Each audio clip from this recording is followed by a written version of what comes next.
സംസ്ഥാനത്ത് അർബുദ ചികിത്സയിലും ഗവേഷണത്തിലും മുന്നേറ്റം ലക്ഷ്യമിട്ട് അന്താരാഷ്ട്ര നിലവാരത്തിൽ നിർമ്മിച്ച കൊച്ചിൻ ക്യാൻസർ റിസർച്ച് സെന്റർ അടുത്ത മാസം 9-ന് നാടിന് സമർപ്പിക്കും. എറണാകുളം ഗവൺമെന്റ് മെഡിക്കൽ കോളേജ് ക്യാമ്പസിന് സമീപം നിർമ്മിച്ച റിസർച്ച് സെന്ററിന്റെ അത്യാധുനിക മന്ദിരം മുഖ്യമന്ത്രി പിണറായി വിജയൻ ഉദ്ഘാടനം ചെയ്യും.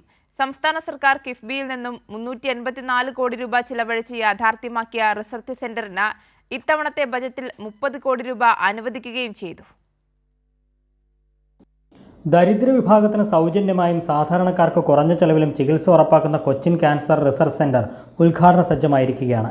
കളമശ്ശേരിയിലെ ഗവൺമെന്റ് മെഡിക്കൽ കോളേജ് ക്യാമ്പസിന് സമീപം 12.63 ഏക്കറിൽ നിർമ്മിച്ച അത്യാധുനിക മന്ദിരം ഫെബ്രുവരി 9-ന് മുഖ്യമന്ത്രി പിണറായി വിജയൻ നാടിന് സമർപ്പിക്കും. 2018 മെയ് മാസത്തിലാണ് മുഖ്യമന്ത്രി റിസർച്ച് സെന്ററിന് കല്ലിട്ടത്. കിഫ്ബിയിൽ നിന്നും 384 കോടി രൂപ ചെലവഴിച്ചാണ് അത്യാധുനിക ഉപകരണങ്ങൾ ഉൾപ്പെടെ ലഭ്യമാക്കി 6.4 ലക്ഷം ചതുരശ്ര അടി വിസ്തീർണത്തിൽ കൊച്ചിൻ ക്യാൻസർ റിസർച്ച് സെന്റർ നിർമ്മിച്ചിരിക്കുന്നത്. അർബുദ ചികിത്സയ്ക്കും ഗവേഷണത്തിനും ആവശ്യമായ എല്ലാ സൗകര്യങ്ങളും ഒറ്റ കെട്ടിടത്തിൽ എന്നതാണ് പ്രധാന സവിശേഷത.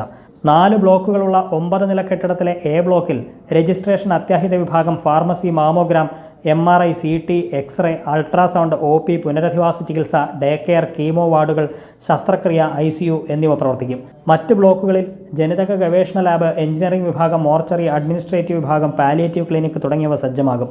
ഒരേ സമയം 100 പേരെ കിടത്തി ചികിത്സിക്കാനുള്ള സൗകര്യം ഒരുക്കിയിട്ടുണ്ട്. വിവിധ വിഭാഗങ്ങളിലായി 20 OP മുറികൾ, 3 radio therapy unit, 5 operation theatre, ഒരേ സമയം 52 പേർക്ക് കീമോ ചികിത്സാ സൗകര്യം എന്നിവയുമുണ്ട്. നിലവിലുള്ള 31 പേർക്കൊപ്പം ഡോക്ടർമാരും നഴ്സുമാരും ഉൾപ്പെടെ 159 തസ്തികകൾ കൂടി സർക്കാർ സൃഷ്ടിച്ചിട്ടുണ്ട്. ഭാവിയിൽ റോബോട്ടിക് സർജറി നടത്താൻ കഴിയും വിധമാണ് ക്യാൻസർ സെന്റർ നിർമ്മിച്ചിരിക്കുന്നത്. കൈരളി ന്യൂസ്, കൊച്ചി.